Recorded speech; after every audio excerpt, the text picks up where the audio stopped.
Hello students, आज हम chapter 7 dictionaries के अंदर फंक्शंस एंड मेथड्स के बारे में पढ़ने जा रहे हैं। आपका यह टॉपिक बुक में पेज नंबर 236 के ऊपर अवेलेबल है, आप वहां से इसे देख सकते हैं।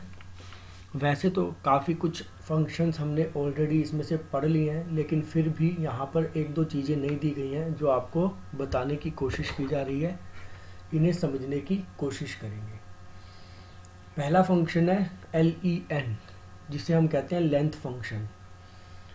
This function takes dictionary name as argument and returns an integer. अगर हम इस फंक्शन को यूज़ करना चाहते हैं तो हमें डिक्शनरी के साथ इसका यूज़ किया जाता है to find out the length of the dictionary. अगर हम चाहते हैं कि डिक्शनरी के अंदर टोटल कितने पेयर्स हैं, डेट मीन्स जो हम की और वैल्यू दे रहे हैं वो कितने पेयर्स हैं, अगर हम उन्हें फाइंड आउट करना चाहते हैं तो उसकी लेंथ को फाइंड आउट करने के लिए, मतलब कितने पेयर्स हैं, लेंथ का मतलब यहाँ नंबर ऑफ पेयर्स से है, तो कितने पेयर्स हैं आपके यहाँ पर, उसे काउंट करने के लिए लेंथ फंक्शन का यूज़ किया जाता है। तो चलिए करके देखते हैं। फॉर एग्ज़ाम्पल मैं पहले एक डिक्शनरी को क्रिएट कर लेता हूँ ताकि कि आपको ये इजीली समझ में आ जाए। तो एक डिक्शनरी हम क्रिएट कर लेते हैं जैसे हमने इन जनरल पहले भी क्रिएट की थी, सेम तरीका है। नेम मान लीजिए हमने यहाँ पर एक डिक्शनरी दे दी, जिसके अंदर हमने नाम दे दिया इसको जॉन। उसके बाद सेकंड के अंदर हमने इसको सैलरी प्रोवाइड कर दी।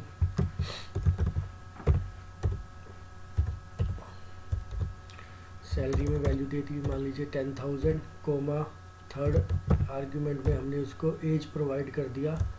एज के अंदर हमने उसको वैल्यू दे दी 24। तो यह एक डिक्शनरी हमने क्रिएट कर ली। EMP को चेक कर लेते हैं, देख सकते हैं हमारी डिक्शनरी हमें डिस्प्ले कराई जा रही है जिसके अंदर 3 पेयर्स हैं, नेम जॉन, सैलरी 10,000 और एज 24। तो नेम जो है वो की है, जॉन वैल्यू है, सैलरी जो है की है, 10,000 उसकी वैल्यू है, एज जो है की है और 24 उसकी वैल्यू है। अगर अब हम फंक्शन का यूज़ करना चाहते हैं तो हम कमांड देंगे लेन ब्रैकेट के अंदर EMP is the name of our dictionary. तो देखिए मैंने जब ये कमांड दी तो मेरे पास आंसर आ रहा है 3। अब आप देख सकते हैं ये 3 क्यों आया है, क्योंकि हमने 3 पेयर दिए हैं। पहला पेयर है हमारा नेम जॉन, दूसरा पेयर है सैलरी 10,000 और तीसरा पेयर है एज 24। तो that's why the answer is 3। आगे हम करते हैं इसके अंदर, अगर हम इसके अंदर ऐड कर देते हैं तो किस तरीके से, मान लीजिए मैं कोई एक पर्टिकुलर एलिमेंट इसके अंदर ऐड कर देता हूँ, तो वो पर एक पेयर ऐड कर देता हूँ तो वो किस तरीके से देखेंगे, हमारी लेंथ भी चेंज कर देगा। तो हम यहाँ पर मान लीजिए एक की सहायता से एक नया जो है एलिमेंट ऐड करने जा रहे हैं। फॉर एग्जांपल हमने यहाँ पर ऐड कर दिया सेल्स। अब चेक करते हैं दोबारा से EMP को। ये देखिए EMP के अंदर 4 वैल्यूज़ आ गई हैं, 4 पेयर्स आ गए हैं। पहले 3 थे, एक नया ऐड हो गया जिसके अंदर डिपार्टमेंट है, डिपार्टमेंट किस क्या लिखा आ गया, सेल्स लिखा आ गया। अब अगर मैं इसकी लेंथ को फाइंड आउट करता हूँ यहाँ पर लेंथ EMP, तो आप देखेंगे जैसे ही मैंने किया तो इस बार जो आंसर आ रहा है वो कितना आ रहा है, वो 4 आ रहा है। तो इस तरीके से अगर हम चाहें तो हम क्या कर सकते हैं, फाइंड आउट कर सकते हैं कि कितने पेयर्स हैं हमारी डिक्शनरी के अंदर। तो this is the function which is used, जिसका हम यूज़ करके लेंथ फंक्शन का यूज़ करके हम क्या कर सकते हैं, काउंट कर सकते हैं पेयर्स को कि कितने टोटल पेयर्स हमारे पास अवेलेबल है। नेक्स्ट है हमारा जो फंक्शन दैट इज डिक्ट। आपको याद होगा हमने बहुत से एग्जाम्पल किए थे डिक्ट के। डिक्ट जो है कंस्ट्रक्टर फंक्शन है जिसका यूज़ किया जाता है डिक्शनरी को क्रिएट करने के लिए। अगर हम सिंपली डिक्ट लिखते हैं तो इस केस के अंदर हमारी एम्प्टी डिक्शनरी जो है वो शो करता है कि भाई एक एम्प्टी डिक्शनरी है हमारे पास। तो जैसा कि आप देख सकते हैं मैंने डिक्ट फंक्शन को रन किया तो ये कंस्ट्रक्टर फंक्शन है और इसका यूज़ किस लिए किया गया है, इसका यूज़ किया जाता है एम्प्टी डिक्शनरी का। अगर हम कोई वैल्यू नहीं प्रोवाइड कर रहे हैं तो ये हमें एम्प्टी डिक्शनरी प्रोवाइड करेगा। अगर हम इसके अंदर वैल्यूज़ पास कर देंगे जैसे कि हम इसके अंदर दो तरीके की वैल्यूज़ पास कर सकते हैं, आइदर मैपिंग्स, मैपिंग का मतलब डिक्शनरी से ही है, और आइटरेबल का मतलब हमारे पेयर्स जो हो सकते हैं जैसे कि लिस्ट फॉर्मेट के अंदर या टपल फॉर्मेट में, तो उस केस के अंदर ये उनसे डिक्शनरी क्रिएट कर देगा। तो आप देखें यहाँ पर मैं आपको एग्जांपल शो करता हूँ जो मेरे पास पहले से लिखा हुआ है। उसके अंदर इसके अंदर एक आइट्रेबल्स प्रोवाइड किए गए हैं और उन आइट्रेबल्स की सहायता से मैं आपको दिखाऊंगा कि किस तरीके से डिक्शनरी को इस फंक्शन की हेल्प लेते हुए क्रिएट किया जा सकता है। तो चलिए देखते हैं। एक बार मैं आपके लिए ये प्रोग्राम ओपन कर दूं। चैप्टर 7 के अंदर एग्जाम्पल नंबर 7.12 है, ये देखिए सिंपल सा प्रोग्राम है हमारे पास।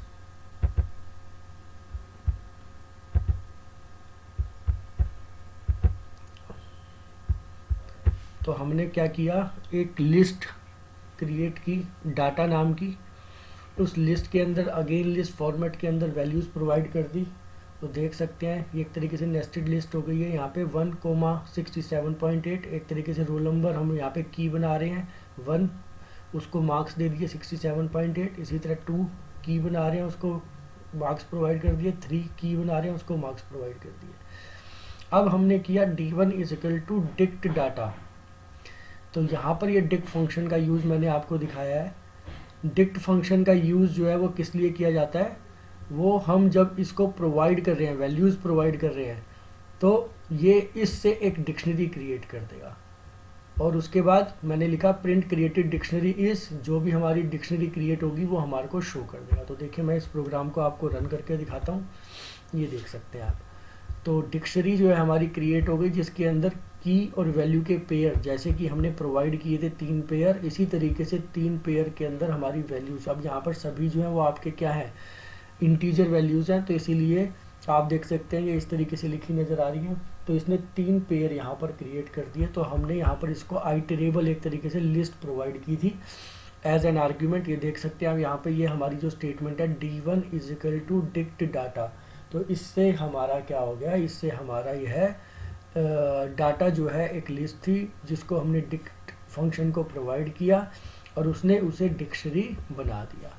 एक अनदर तरीका ये भी हो सकता है, जैसे कि इसमें दिया गया है डिक्ट मैपिंग्स, तो हम चाहें तो यहाँ पर एक अनदर डिक्शनरी भी प्रोवाइड कर सकते हैं इंस्टेड ऑफ लिस्ट देने के। जैसे कि इस केस में हमने इसे लिस्ट दिया है, हम चाहें तो यहाँ पर लिस्ट की जगह डिक्शनरी भी प्रोवाइड कर सकते हैं। तो डिक्शनरी एज एन आर्ग्यूमेंट हो जाएगी, तो अकॉर्डिंगली हमारी डिक्शनरी क्रिएट हो जाएगी। तो इस तरीके से अगर हम चाहें तो क्या कर सकते हैं, डिक्शनरी क्रिएट कर सकते हैं with the help of dict constructor या डिक्ट फंक्शन। इसके वैसे बहुत से फंक्शन हम ऑलरेडी करके देख चुके हैं, यूज इसके पहले भी देखे जा चुके हैं। नेक्स्ट आता है accessing items, keys and values. किस तरीके से जो हमारी डिक्शनरी है उसके अंदर से हम आइटम्स का मतलब पूरा पेयर, कीज का मतलब सिर्फ कीज, वैल्यूज का मतलब सिर्फ वैल्यूज को एक्सेस कर सकते हैं, या फिर की प्रोवाइड कर कर वैल्यू चेक की जा सकती है। तो इसके लिए हमारे पास 4 डिफरेंट फंक्शंस हैं, get, items, keys and values. एक एक करके इनको स्टडी करेंगे कि कैसे इनका यूज करते हुए अगर हम चाहें तो एक्सेस कर सकते हैं, जानकारी को प्राप्त कर सकते हैं। तो चलिए करते हैं। हम पहले गेट फंक्शन का यूज़ सीखते हैं। हमारा फंक्शन का नाम है गेट। ये देखिए ये फंक्शन है हमारा, लेकिन ये डायरेक्ट नहीं चलेगा। आपके पास कोई लिस्ट अवेलेबल होनी चाहिए, जैसे कि हमारे पास ऑलरेडी जो लिस्ट है वो कौन सी है, EMP। मैं एक बार आपको दोबारा से EMP को शो भी कर देता हूँ, दिखा भी देता हूँ। अच्छा, ये हम क्योंकि उस प्रोग्राम को रन कर चुके थे तो इसलिए ये हमारी अब ख़त्म हो गई है। दोबारा से एक बार इसको हम क्रिएट कर लेते हैं। हमने ऊपर से इसको कॉपी किया, पेस्ट किया, रन किया, EMP लिखा। ये देखिए ये हमारी डिक्शनरी थी, क्योंकि बीच में अगर हम कोई भी स्क्रिप्ट मोड का प्रोग्राम रन कर लेंगे तो उस केस में हमारी डिक्शनरी जो है वो ख़त्म हो जाती है। तो या कोई भी जो हमने ऊपर कमांड वगैरह बना रखी है, कर रखी है, रन कर रखी है, उनका यूज़ ख़त्म हो जाता है। तो अब आप देख सकते हैं हमने इसको कॉपी पेस्ट किया तो ये दोबारा से हमारी यहाँ पर बन गई है। तो ये हमारा गेट फंक्शन जो है, अब हम इस पे देखते हैं कि कैसे यूज़ किया जाएगा। फर्स्ट ऑफ ऑल ये बिल्कुल वैसा ही है जैसा कि हम की हेल्प से किसी उसको वैल्यू को फाइंड आउट करते हैं। देखिए अगर मैं emp नेम लिखता हूँ यहाँ पर, तो ये क्या करेगा, मुझे नेम जो की है उसकी वैल्यू प्रोवाइड करेगा। तो आपको पहले भी इसका यूज बताया गया, देख सकते हैं आप। इसी तरीके से अगर मैं लिख देता हूँ emp डॉट गेट और इसके बाद ब्रैकेट के अंदर की का नाम दे देता हूँ, जैसे मैंने ऊपर दिया था नेम, सेम मैं दे देता हूँ यहाँ पर, मैंने यहाँ नेम प्रोवाइड कर दिया, तो आप देख सकते हैं तो भी ये मुझे वैल्यू प्रोवाइड कर रहा है। तो इस तरीके से ये दोनों एक ही काम, आप चाहें तो किसी की वैल्यू को प्राप्त करने के लिए, एक्सेस करने के लिए गेट फंक्शन का यूज़ करते हैं, जैसा कि अगर हम चाहें तो डायरेक्ट ऐसे भी लिख सकते हैं। emp स्क्वायर ब्रैकेट के अंदर की का नाम लिखते हैं हम, तो उसकी वैल्यू हमें मिल जाती है। उसी काम को करने का दूसरा तरीका है emp डॉट गेट नेम। अब जैसे मैंने मान लीजिए यहाँ पर लिख दिया emp स्क्वायर ब्रैकेट के अंदर एक मैंने की लिख दी abc, जो इसके अंदर अवेलेबल ही नहीं है, तो ये देखिए एरर दे रहा है, की एरर दे रहा है। ऐसे ही अगर मैं करता हूँ emp डॉट गेट और ब्रैकेट के अंदर मैंने की प्रोवाइड कर दी, यहाँ पर दोबारा से गलत की दे रहा हूँ मैं, जो अवेलेबल नहीं है, मान लीजिए मैंने abc ही दे दी, तो अब देखिए इसने क्या किया, इसने कोई भी यहाँ पर वैल्यू प्रोवाइड नहीं की है। डैट मीन्स जो इसमें अवेलेबल नहीं था इसने उसको भी शो नहीं किया है। तो ये जो आपका फंक्शन है takes key as essential argument and returns corresponding value if the value exist, और when key does not exist then it returns an error. ये एक एरर भी शो करता है। एक बार emp को चेक कर लेते हैं।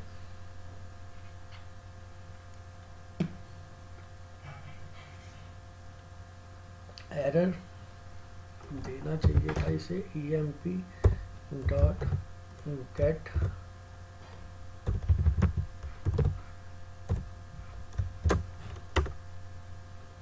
डेजिग। चलिए अगर ये एरर नहीं दे रहा, वैसे तो आप देख सकते हैं जैसे कि बताया गया कि भाई ये एरर देता है, सिमिलर है जैसे कि हम फंक्शन में देते हैं, if the key is not present Python by default give error but you can specify your own message through default argument as per the following syntax। तो ये वर्जन का फ़र्क हो सकता है पाइथन के, हो सकता है ओल्ड वर्जन के अंदर ये इस तरीके से एरर देता हो, इस पर्टिकुलर वर्जन के अंदर ये एरर नहीं दे रहा, लेकिन अगर हम चाहें तो हम डिफ़ॉल्ट एरर दे सकते हैं। एक बार उसे भी चेक कर लेते हैं बट कि वो एरर दे रहा है। तो इसके लिए हम क्या करते हैं, यहाँ पर जैसे हमने ये की दी, कोमा लगाकर हमने यहाँ पर प्रोवाइड कर दिया नॉट येट। मान लीजिए ये अभी प्रोवाइड ही नहीं है, डेजिग्नेशन प्रोवाइड ही नहीं है। अब रन करते हैं, अब देखिए अब इसने लिख दिया नॉट येट। अब ये जो नॉट येट है ये क्या है, देखिए पहला आर्ग्यूमेंट हमने यहाँ पर दिया किसको, की को, सेकंड आर्ग्यूमेंट हमने दिया डिफ़ॉल्ट एरर को। दैट मीन्स ये अगर आप यहाँ पर कुछ देते हैं तो ठीक है, अगर नहीं देते तो जो भी आपने सेकंड आर्ग्यूमेंट के रूप में लिखा है वो एक एरर के रूप में लिखा हुआ आ जाएगा। अब चलिए मैं दोबारा से इसके ऊपर रन करके दिखाता हूँ आपको, जैसे हमने पहले किया था। ये ABC आप चेक कर सकते हैं, ये हमारे पास emp डिक्शनरी है, इसके अंदर 3 ही की है, नेम, सैलरी और एज। मैंने लिखा emp dot gate abc, that means abc यहाँ एक की का नाम होना चाहिए जो कि हमारी डिक्शनरी के अंदर उपलब्ध ही नहीं है। अगर मैं इसको बगैर किसी चीज़ के रन कर रहा हूँ, बिना कोई उसके सेकंड आर्ग्यूमेंट के रन कर रहा हूँ, तो ये कुछ शो नहीं कर रहा। लेकिन जब मैं इसको दोबारा से रन करता हूँ, कोमा लगाकर यहाँ पर सेकंड आर्ग्यूमेंट पास कर देता हूँ। अब मान लीजिए इस बार मैं चेंज करके लिखता हूँ एरर की नॉट फाउंड,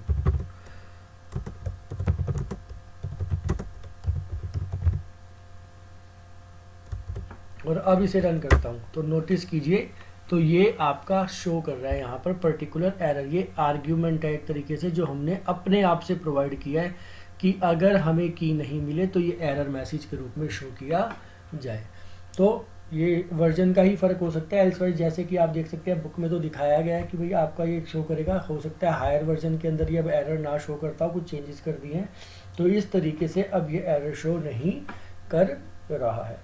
तो जैसा कि मैंने आपको बताया, ये हमारा एक फंक्शन है, गेट जो है फंक्शन है, ये हमारा क्या करेगा, takes key as essential argument. जैसे कि आप देख सकते हैं यहाँ पर हम की प्रोवाइड करते हैं। मैं आपको और भी करके दिखा देता हूँ। emp.get ब्रैकेट के अंदर हमने कोई और की दे दी, मान लीजिए ये नहीं दी, एज दे दी। इस बार पहले हम नेम दिया था, हमने इस बार हमने सही की दिया जो कि अवेलेबल है। तो ये देखिए ये हमें शो कर रहा है उसकी वैल्यू, एज की वैल्यू शो कर रहा है। कितनी है एज के अंदर, 24 वैल्यू शो कर रहा है।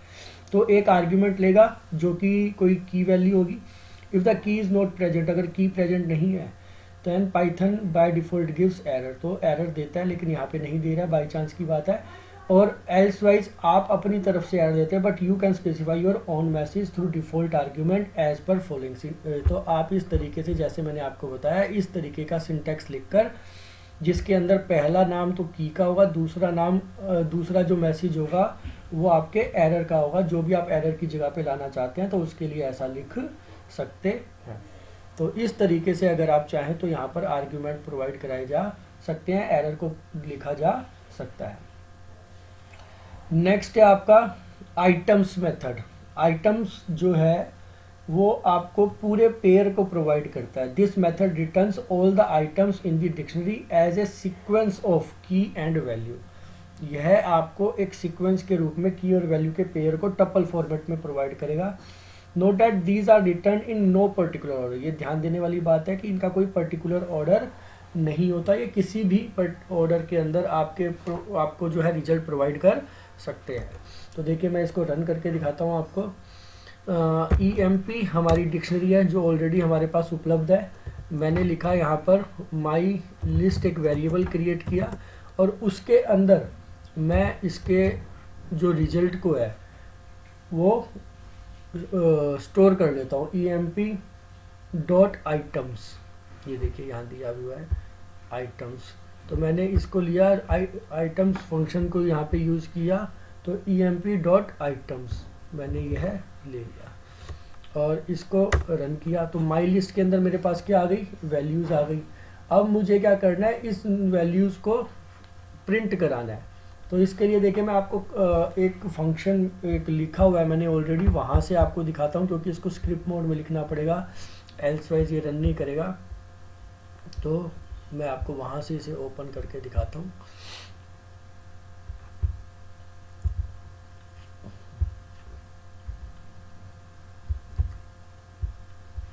ये देखिए,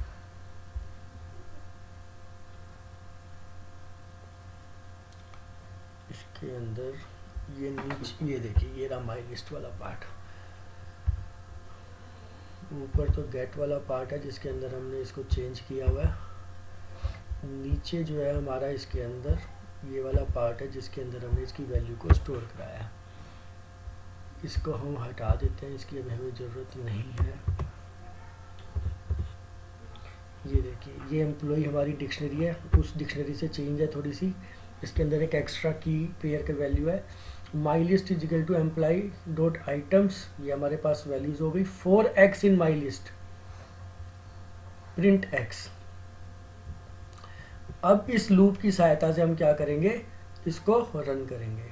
और एक अनदर तरीका ये भी हो सकता है जो कि बताया गया, पहले हम इसको भी हटा ही देते हैं, एक तरीके से पहले रन करके देखते हैं सिर्फ। अब देखिए हमने क्या किया, जैसे मैंने यहाँ पे अगर आप ध्यान दें तो यही चीज़ की थी थोड़ी सी। माई लिस्ट एक वेरिएबल क्रिएट किया जिसके अंदर emp.items नाम का जो मैं फंक्शन है वो रन कर दिया मैंने यहाँ पे, क्योंकि हमारी डिक्शनरी का नाम एम्प्लॉई है तो employee.items कर दिया। जो भी इसके रिजल्ट होंगे वो किस में स्टोर हो जाएगा, माई लिस्ट के आर्ग्यूमेंट में स्टोर हो जाएगा। माई लिस्ट मैंने यहाँ पे लिख दिया है। फॉर लूप की सहायता से माई लिस्ट के आर्ग्यूमेंट्स को एक एक करके पिक किया जाएगा और उसके बाद उसे स्क्रीन के ऊपर प्रिंट करा दिया जाएगा। तो देखिए मैं यहाँ पर इसको रन करके दिखाता हूँ आपको। मैंने ये फंक्शन आपके लिए रन किया तो नोटिस कीजिए जो हमारे पास ये वैल्यूज़ हैं यहाँ पर डिक्शनरी के अंदर, name John, age 25, salary 20,000, department sales, तो ये यहाँ पर लिखी हुई आ गई है। तो इस तरीके से अगर हम चाहें तो आइटम्स जो हमारा फंक्शन है का यूज़ कर सकते हैं। ये है फंक्शन हमें जो है रिटर्न करता है की वैल्यू के पेयर को टपल फॉर्मेट में। आप देख सकते हैं टपल फॉर्मेट में यहाँ पे आपको रिजल्ट को शो कर रहा है। अब ये पूरी टपल फॉर्मेट में आया है। अगर आप चाहते हैं कि भाई ये टपल फॉर्मेट में ना आकर अलग अलग दिखाए, दोनों वैल्यूज़ को अलग अलग शो करें, तो उस केस के लिए हमें इस तरीके से लिखना होगा, थोड़ा चेंज है और आपकी बुक में थोड़ा गलत लिखा हुआ है, इसको आप करेक्ट भी कर लेंगे। तो आपको इसे इस तरीके से लिखना होगा यहाँ पर, बल्कि ये KY लिखा जाएगा इंस्टेड ऑफ KEY के। ये देखिए मैं एक बार रन करता हूँ, उसके बाद आप इसे नोट भी कर लेंगे। ये देखिए इस बार आपको टपल फॉर्मेट नहीं शो कर रहा, बल्कि रिवर्स भी हो गया। वो हमारी डिपेंड करता है कि वैल्यू हमने VL पहले लिख दिया तो VL पहले आ गया, KY बाद में लिख दिया तो KY बाद में आ गया। हम इसको रिवर्स ऑर्डर में लिख देंगे तो ये उसके अकॉर्डिंग शो कर देगा। तो हमने 2 वेरिएबल लिए, पहले हमने सिर्फ क्या लिखा था, X लिख दिया था, या की लिख देते हैं हम कई बार।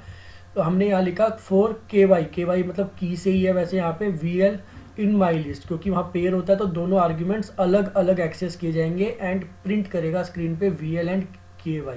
VL का मतलब वैल्यू है, KY का मतलब की है। अब मैं इसको थोड़ा सा यहाँ पर चेंज कर देता हूँ, KY को इस तरीके से और VL को ऐसे लिख देता हूँ। और अब इसको दोबारा से रन करते हैं तो रिजल्ट हमारा अकॉर्डिंगली चेंज हो जाएगा। पहले प्लेस पे नेम, दूसरे पे उसकी वैल्यू, फिर इसी तरह पहले प्लेस पे एज और फिर उसकी वैल्यू के कॉम्बिनेशंस बन के आ जाएंगे। तो इस तरीके से आप ये थोड़ा सा लिख ले बुक के अंदर। यहाँ पर थोड़ा गलती लिखी हुई है बुक में, यहाँ तो लिखा हुआ है for KY dot comma VL in my list, लेकिन जहाँ पर नीचे प्रिंट स्टेटमेंट लिखी है वहाँ पे पूरा नाम लिख दिया KEY और वैल्यू के अंदर VAL लिख दिया है। अगर आप जो यहाँ वेरिएबल्स यूज़ कर रहे हैं वही सेम वेरिएबल आपको यहाँ यूज़ करने हैं, अलग अलग वेरिएबल्स यूज़ नहीं करने। आप या तो यहाँ पे भी चेंज कर दीजिए, आप यहाँ पर KEY और यहाँ पर वेल लिख दीजिए, तो आप यहाँ पर KEY की पूरा और वेल यहाँ पर यूज़ कर सकते हैं, एल्सवाइज आपको अलग अलग यूज़ नहीं करना है। अब देखिए मैं इसको रन करके दिखाता हूँ दोबारा से, तो भी ये सही रिजल्ट दे रहा है। लेकिन जैसा कि बुक में किया गया है, अगर हम वैसा करेंगे तो ये एरर शो करेगा, क्योंकि हमारे वेरिएबल्स के नेम सेम होने चाहिए। जो हम फॉर लूप में यहाँ एक्सेस कर रहे हैं वही वेरिएबल हमें यहाँ लेने हैं। अब देखिए मैंने यहाँ तो कर दिया KY और VL और यहाँ छोड़ दिया वेल और KEY की, या फिर KEY की और वेल, और अब मैं इसे रन करता हूँ तो वो एरर शो कर देगा। देख सकते हैं नेम एरर की इज़ नोटिफाइड। तो हमें सेम करने हैं, तो आप ये करेक्शन कर लें यहाँ पर, आप इसको यहाँ पर भी KY और VL ही कर लें, जो कि बुक में प्रिंटिंग मिस्टेक है। तो इस तरीके से अगर चाहें तो हम एक एक करके आर्ग्यूमेंट्स को आइटम्स के अंदर जो हमारी वैल्यूज है उन्हें एक्सेस कर सकते हैं। ये देखिए मैं दोबारा से एक बार आपको रन करके दिखा दे रहा हूँ इसको। ये देखिए, तो इस तरीके से आप इस फंक्शन का यूज़ कर सकते हैं। उम्मीद करता हूँ जितना आपको बताया गया अच्छे से समझ में आया होगा। इसको वीडियो को अच्छे से देखें, बार बार देखें और समझने की कोशिश करें। Thank you.